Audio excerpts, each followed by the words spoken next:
আসসালামু আলাইকুম, আমি Salma Islam. Welcome back to my channel Salma's baking and cooking. আজকে আমি রান্না করব চিংড়ি মাছের মালাইকারি বা চিংড়ি মাছের শাহি মালাইকারি। এই রান্নাটা অনেকে অনেকভাবেই করেন, অনেকে আবার সরিষার তেল দিয়েও করেন। তো আমি পার্সোনালি সরিষার তেল দিয়ে রান্না করেও খেয়েছি, আমার কাছে অতটা ভালো লাগেনি। এই রান্নার মূল স্বাদ আসে কিন্তু যে নারিকেলের দুধ বা মালাই ব্যবহার করা হয় সেটা থেকে। নারিকেলের দুধের যে সুন্দর মিষ্টি একটা ফ্লেভার আর এর একটা যে মিষ্টি স্বাদ আছে, সরিষার তেল দিয়ে রান্না করলে কিন্তু সেই স্বাদটা অনেকটাই কমে যায়, যেটা আমার এই রান্নার ক্ষেত্রে ভালো লাগেনি। তো আমি আজকে যেভাবে রান্না করেছি আমার কাছে এটাই বেস্ট মনে হয়েছে। তো ভাবলাম আপনাদের সাথেও একটু শেয়ার করি রান্নাটা। তো চলুন শুরু করি রান্না।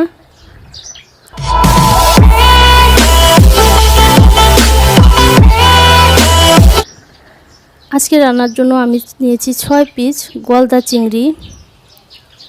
এগুলোকে আমি খোসা ছাড়িয়ে এরকমভাবে পরিষ্কার করে নিয়েছি। চিংড়ি মাছটা এইভাবে কাটলে আমার কাছে রান্নার পর এগুলো দেখতে অনেকটা সুন্দর লাগে আর একটু ফুলে ফুলে বড় দেখা যায়, আর সাইডগুলো এরকম একটু ফুলের মতো হয়ে থাকে রান্না হওয়ার পর। এগুলোকে আমি এখন একটু হলুদ লবণ দিয়ে ম্যারিনেট করে রাখবো অল্প কিছুক্ষণের জন্য, যেহেতু এটা দ্রুত রান্না হয়ে যায় চিংড়ি মাছটা, আর মাছগুলো একটু বড় সাইজের, তো সেক্ষেত্রে অনেক সময় লবণটা ভিতরে ঢোকে না। তার জন্য আমি এটাকে লবণ হলুদ দিয়ে মাখিয়ে অল্প সময়ের জন্য একটু ম্যারিনেট করে রাখবো। যতক্ষণ আমি রান্নার অন্য প্রসেসটা শুরু করছি ততক্ষণ এটা ম্যারিনেট হতে থাক।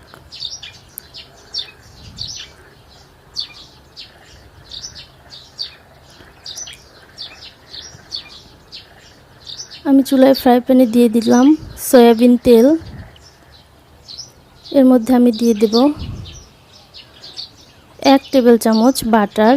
আপনারা পুরো রান্নায় শুধু বাটারেও করতে পারেন, সেক্ষেত্রে আরও মজা হবে। আমি তেল এবং বাটার দুটোই ব্যবহার করব। দিয়ে দিলাম 2টো তেজপাতা, 2টো দারুচিনি, 3টা ছোটো এলাচ আর 5-6টা গোলমরিচ। এগুলো একটু ভেজে নিয়ে এর মধ্যে আমি দিয়ে দিলাম 1/2 কাপের মতো পেঁয়াজ কুচি। পেঁয়াজটাকেও আমি হালকা করে ভেজে নেব।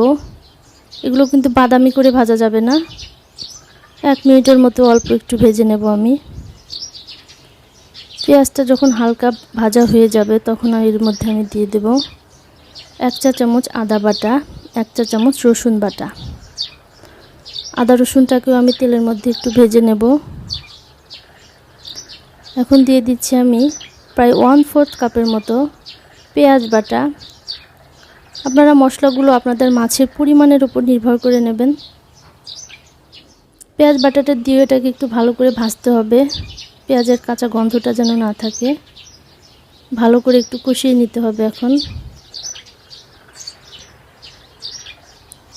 পেঁয়াজটা যখন ভাজা হয়ে যাবে তখন এর মধ্যে আমি দিয়ে দিচ্ছি 1/2 চা চামচের মতো হলুদের গুঁড়ো, 1/2 চা চামচ জিরার গুঁড়ো, 1 চা চামচ শুকনো মরিচের গুঁড়ো, পরিমাণ মতো লবণ,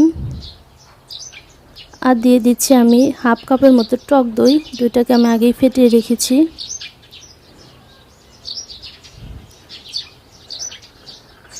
টক দইটা দিয়ে মশলাটাকে এখন আমার ভালো করে কয়েক মিনিট ধরে একটু কষাতে হবে, 4-5 মিনিট ধরে।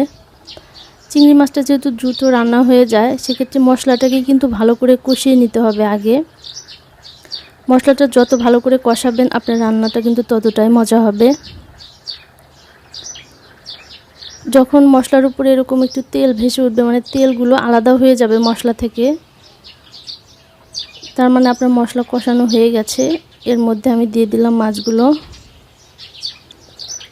চিংড়ি মাছটা দিয়ে এটাকেও আমি 2-1 মিনিটের জন্য একটু মশলার মধ্যে কষিয়ে নেব।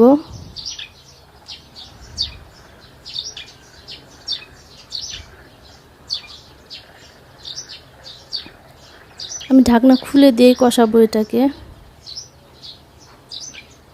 কষানো হয়ে গেলে আমি দিয়ে দিচ্ছি এই রান্নার মূল উপকরণ, নারিকেলের দুধ বা নারিকেলের মালাই। আমি আজকে 1.5 কাপের মতো ব্যবহার করেছি। এখন দুধটা দিয়ে আমি এটাকে 2 মিনিটের মতো একটু ঢাকনা দিয়ে ঢেকে রান্না করব। ফিরে এলাম 2 মিনিট পর। এর মধ্যে আমি দিয়ে দিচ্ছি 1 টেবিল চামচের মতো কাজু বাদাম বাটা, পেস্তা বাদাম বাটা। আপনারা কাজু বাদাম সহ যে কোনো বাদাম বাটা দিতে পারলে দিয়ে দিবেন। এর মধ্যে বাদাম বাটাটা দিলে একটা শাহি স্বাদ চলে আসে রান্নার মধ্যে। দিয়ে দিলাম কয়েকটা কাঁচামরিচ, মরিচের মাথাগুলোকে আমি একটুখানি চিড়ে দিয়েছি। সামান্য একটু চিনি দিয়ে দেব, যেহেতু টক দই দিয়েছি। এর মধ্যে দিয়ে দিলাম সামান্য একটু গরম মশলার গুঁড়ো আর অল্প একটু ভাজা জিরে গুঁড়ো। শেষের দিকে মশলাগুলো দিলে রান্নার ফ্লেভারটা কিন্তু অনেক সুন্দর হয়, খেতে এটা ভীষণ ভালো লাগে। সামান্য একটু ঘি দিয়ে দিলাম, যেহেতু আমি বাটার দিয়েছি, বাটারের সুন্দর একটা ফ্লেভার রান্নার মধ্যে অলরেডি আমার আছে, তো ঘিটা আমি বেশি দেইনি। দেখুন এটা হয়ে গেছে, আমি চুলাটা বন্ধ করে দিয়েছি। এটা ঠান্ডা হলে ঝোলটা আরও একটু ঘন হয়ে যাবে। এখন এটাকে আমি সার্ভ করে দেখিয়ে দিচ্ছি। দেখুন এটা কতটা সুন্দর দেখা যাচ্ছে রান্নাটা। এটা খেতেও কিন্তু ভীষণ মজা, গরম ভাত বা পোলাও যে কোনো কিছুর সাথে খেতে এটা ভীষণ মজা। বিশেষ করে পোলাওয়ের সাথে খেতে এটা কিন্তু বেশ লাগে। তো আমার ভিডিওটি যদি ভালো লেগে থাকে প্লিজ সবাই আমার চ্যানেলটাকে সাবস্ক্রাইব করবেন, আমার ভিডিওতে লাইক কমেন্ট করবেন, আমার ভিডিওটি একটু শেয়ার করে দেবেন। তো আজকে এ পর্যন্তই, ভালো থাকবেন সবাই, খোদা হাফেজ।